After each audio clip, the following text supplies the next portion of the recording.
রহমানির রহিম আসসালামু আলাইকুম ওয়া রাহমাতুল্লাহি ওয়া বারাকাতুহু। আপনি ফ্যামিলির ছোট সন্তান হয়েছেন, এটা আপনার দোষ নয়, কিন্তু দোষ হয়েছে আপনার উপরে যারা বড়জন আছে আর কি, এরা ফদে ফদে কদে কদে আপনার থেকে কফিও যে দেয়, এটা খুবই দুঃখজনক।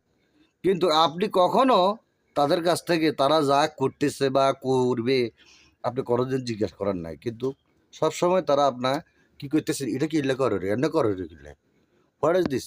ঘরের বিচার করতে পারে না যে মানুষ এ লোক বাইরের বিচার করতে যায়, এটি খুবই লজ্জা লাগে, বুঝছেন? এরকম প্রায় পরিবারে হয়। তো এসব বড় ভাইদেরকে অ্যাভয়েড করে চলবেন। টাউট চিটিং, তারা ধান্দাবাজ, দালালি করে এরা। এরা দালালি ছাড়া কিছু বুঝে না। এরা হাইলে যদি আর মানে এদের মা বাপ যদি বাঁচি দেখতো বা মা বাপ থাকে, এই দালালেরা এদেরকেও বিক্রি করে ছেড়ে দিত। কথা বুঝছেন?